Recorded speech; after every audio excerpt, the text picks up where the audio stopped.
Here's a strange business problem. Every one of Costco's biggest advantages is public information. Competitors know its prices. They can see its warehouses. They can literally buy a Costco membership themselves and walk every aisle. Its private label products aren't secret. You can read the ingredients on the label. Even its most famous deals, like a hot dog and a soda for $1.50, are things any competitor could technically match tomorrow if they wanted to. And yet, decade after decade, no major competitor has managed to truly out Costco. Not Walmart, which is bigger. Not Amazon, which has more resources and more technology. Not Sam's Club, which runs an almost identical membership warehouse model under the same parent company as Walmart. So here's the real question this video is trying to answer. If there's no secret ingredient, why is a company that shows its whole hand still this hard to beat?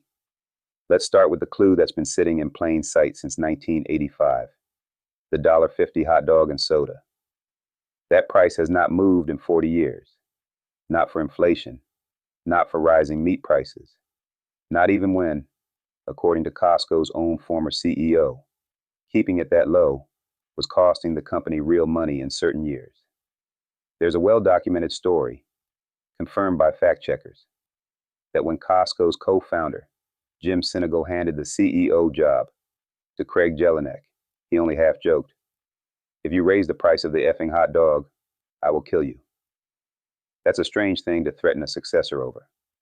A $1.50 hot dog is not what makes or breaks a company with over $270 billion a year in sales, unless it's not really about the hot dog at all. The easiest explanation is that Costco is just enormous, and enormous companies get amazing deals from suppliers. That's true as far as it goes, but it doesn't hold up under one obvious test. Walmart is bigger. Amazon has more resources than either of them. If size alone explained Costco's edge, one of the two largest retailers on earth should have already matched it. They haven't. So, scale is part of the story, but it's not the answer. Maybe it's the private label. Kirkland's Signature is one of the most respected store brands in the country, and by Costco's own investor reporting, it made up about 28% of the company's total sales in the most recent fiscal year, worth roughly $90 billion on its own. That's a real advantage. Most retailers would kill for a house brand that strong. But notice the math. Even Kirkland's own record-setting share is a bit over a quarter of sales. The other roughly 3/4 of everything Costco sells, stuff you could also buy somewhere else. Kirkland makes Costco better. It doesn't make Costco uncopyable. Here's the one people usually land on. Costco doesn't need to make much money selling you things because it already collected a fee just to let you in the door. Let's look at the actual filing instead of the folklore. In fiscal 2025, Costco reported $5.3 billion in membership fee revenue. That same year, the company's total operating income, what's left after running the entire business, everything included, was $10.4 billion. Two things are true at once here. First, membership fees are a small slice of Costco's total revenue, a little over 2%. Second, a membership fee costs almost nothing to collect. So nearly all of that $5.3 billion flows straight through to the bottom line, alongside whatever margin the merchandise side earns on its own. Costco doesn't publicly break out exactly how much of its operating income comes from fees versus merchandise. So we're not going to hand you a precise percentage that the company itself hasn't confirmed. But the shape of it is clear enough. A small sliver of revenue is doing an outsized amount of work on the bottom line. That's a real piece of the puzzle. A recurring, high-margin cushion most retailers simply don't have. But it's still not the whole system. It's the permission slip. The next question is what Costco actually does with that permission. Here's where it gets interesting. Years ago, Costco was selling a batch of designer jeans for $29.99. Then a supplier deal got even better. Costco could buy the next shipment for noticeably less than before. A normal retailer keeps the difference. Costco cut the price to $22.99 instead. Senegal explained the thinking like this. Many retailers look at an item and say, I'm selling this for $10. How can I sell it for $11? We look at it and say, how can we get it to $9? And then, how can we get it to $8? Do you know how tempting it is to make another $7 on a pair? But once you do it, it's like taking heroin. And this isn't just a nice quote. It's a reported, enforced company policy. Costco is widely reported to cap its own markup at 14% on national brands and 15% on Kirkland's signature products. Think about what that actually means. Costco is voluntarily leaving money on the table, on purpose, as a standing rule, even when nobody would notice if they didn't. That's not an accident. That's a company that decided, decades ago, not to compete on maximizing each sale, but on something else entirely. Here's what actually happens when you put these pieces together, not as separate tricks, but as one connected system.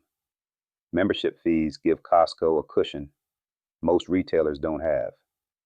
The company's overall operating margin, profit as a share of total sales across the entire business, was just 3.14% last fiscal year, among the thinnest in general retail. That thin margin is only sustainable because high margin fee income is carrying real weight alongside it, and it's protected by a rule that would otherwise let margins drift upward over time: the markup cap. To make that math work at scale, Costco carries a deliberately narrow product lineup, commonly cited at roughly 4,000 different products, compared to the tens of thousands typically carried by big box competitors, according to industry commentary. Fewer products means more volume and more negotiating leverage behind each one. That volume also moves fast. Costco's inventory turned over roughly 13 times in fiscal 2025. Product doesn't sit in a warehouse. It sells and gets replaced fast. Layer in Kirkland, that 28% of sales private label, as a margin and quality lever Costco controls directly, independent of any single supplier's mood. Then, there are the visible trust anchors: the $1.50 hot dog, the $4.99 rotisserie chicken, prices Costco holds even when it costs them, on purpose, as a kind of public promise to members. And running underneath all of it, people. In early 2025, Costco raised non-union hourly pay at the top of its scale to $30.20, with contracted $1 raises locked in for both 2026 and 2027, and pushed entry-level pay to $20 an hour. Roughly 18,000 employees at about 50 of Costco's 624 U.S. locations are unionized and negotiate pay separately. That kind of pay buys loyalty. Costco has reported a 93% one-year employee retention rate, against 60 to 70% turnover across retail broadly. Why does that matter to the flywheel? Because industry research, a decade of data from the National Retail Security Survey, consistently finds that retailers with lower staff turnover also run lower rates of inventory loss, or shrink. Costco hasn't published its own version of that math, so this next part is our inference, not a quoted Costco statistic, but it lines up with everything else here. A more experienced, better paid staff is a quiet tailwind for the same low margin model to keep working. Put it together, and here's the loop. Fee, income cushioning thin margins, an enforced pricing rule that protects that thinness, concentrated volume, real trust, high renewal, predictable recurring revenue, back into keeping wages up and prices low. No single piece of that is impressive on its own. The loop is the moat. This is why Walmart, Amazon, and Sam's Club haven't simply out-Costco'd Costco. Any one of them could copy a single piece tomorrow. Sam's Club, in fact, already runs an almost identical warehouse membership blueprint, But copying one piece of a flywheel doesn't make it spin. Sam's Club can slash its membership fee gap with Costco, and it has, narrowing it from $15 down to about $5. What it can't instantly buy is decades of enforced pricing discipline, a 93% staff retention rate, or the specific trust that comes from a customer watching a $1.50 hot dog survive 4 decades of inflation. That's the actual answer to why is Costco so hard to beat? Not one secret. A system that took decades to build and can't be reassembled quickly, even with significant capital behind the attempt. None of this makes Costco untouchable. A few real pressure points are worth naming. Digital convenience. Costco's e-commerce sales are growing fast, north of 20% year over year in recent quarters, but off a much smaller base than Amazon or Walmart. Meanwhile, Sam's Club has rolled its scan and go checkout out to every one of its roughly 600 US clubs, and it now handles more than half of all transactions there. Costco has reportedly held back from matching that over concerns about theft and the in-warehouse member experience, which means the same discipline that built the flywheel is also, right now, part of why Costco is slower to modernize. The membership ceiling.